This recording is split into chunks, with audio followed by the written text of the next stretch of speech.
Merci beaucoup. J'adore d'avoir accepté l'invitation. Ah, ça fait plaisir. Pour ça, tu te laisses pas, est-ce que tu pourrais te présenter? Oui, bien sûr. Je m'appelle Jacob Robert. Je suis chanteur et multi-instrumentiste de la région de Lévis. Avant de faire ce Star Academy, tu faisais quel métier? J'ai été conseiller dans un magasin d'instruments de musique qui s'appelle l'MSP Musique dans la région de Québec. Tu as seulement 23 ans et tu joues de plusieurs instruments comme le piano, la guitare et la batterie.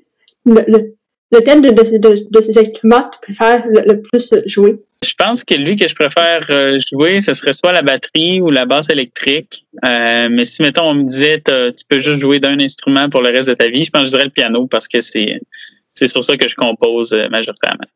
Est-ce que quelque chose qu'on peut apprendre sur toi qu'on n'aurait peut-être pas vu durant les quotidiennes? Oui, en fait... j'ai un petit studio à la maison. Fait que si maintenant je fais le tour, je suis là-dedans justement. Là, donc j'ai un petit studio d'enregistrement ici. Fait qu'on voit ma batterie, puis on voit une couple d'autres instruments. Fait que toutes les petites vidéos que je faisais sur YouTube, ça se passait ici. Tu as chanté des chansons de Freddie Mercury et de Elton John. Est-ce que c'est une décennie que tu aimes, la décennie 70-80? Ah, vraiment. Puis pour mes chansons solo, c'était là-dedans que j'étais allé aussi là, dans ces années-là.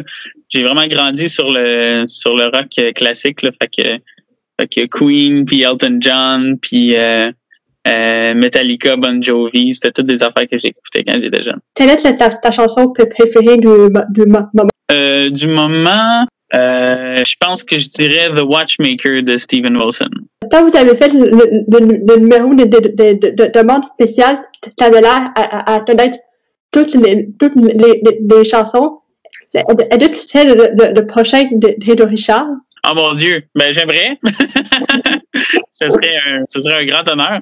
Mais ouais, ben je pense que j'étais dans mes préférences, ils s'alignaient bien avec les préférences du public. Là, justement, tout le rock des années 80 et tout, c'est toute la musique que moi j'écoute beaucoup, mais que le public, c'est beaucoup dans ces années-là qui ont grandi. Fait que je pense que ça a juste bien à donner là, parce que il y a plein de chansons plus récentes que moi j'aurais eu aucune idée. Puis là, ça aurait été un autre académicien qui nous aurait sauvé, je pense.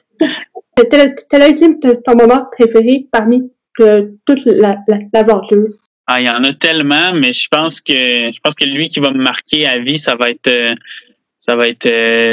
le numéro avec Lara Fabian et l'Orchestre Métropolitain. J'étais vraiment content de pouvoir finir mon aventure sur ce numéro-là. Là. C'était vraiment grandiose. Quelle a été ta performance préférée ou ton duo préféré avec un des artistes invités? J'ai vraiment aimé mon duo avec Mario Pelcha, puis aussi mon numéro avec Bruno Pelletier puis Guillaume quand on a fait dans les cathédrales. Si tu pouvais faire un duo avec n'importe qui de cette planète, tu choisirais-tu et pourquoi? J'avais 3 personnes sur ma liste, puis durant Star Academy, j'ai rayé 2 personnes de cette liste-là, donc j'ai pu chanter avec Bruno Pelletier et Lara Fabian, qui étaient 2 de mes rêves. Puis là, il resterait Jacob Collier, qui est un artiste britannique. Lui, j'aimerais beaucoup jouer avec. Quels sont tes futurs projets? J'ai plein de choses en tête. Je travaille sur des albums. J'ai un band rock qui s'appelle Piccolo Overdrive qu'on a presque fini un album avec eux. Fait que je travaille là-dessus. Puis j'ai 2 albums solo sur lesquels je travaille. J'en ai un qui est en fin d'écriture, puis l'autre en début d'écriture. Puis plein d'autres idées. J'aimerais écrire pour un film ou pour un jeu vidéo, puis écrire des chansons pour d'autres artistes. À part le chant et les instruments de musique, quelles sont tes autres passions? J'aime beaucoup cuisiner, puis j'aime beaucoup les films puis les jeux vidéo, justement. Fait que je pense que c'est pour ça que ça me passionnerait de pouvoir mettre de la musique sur ces affaires-là. Peut-être on peut te souhaiter pour la suite de 2021.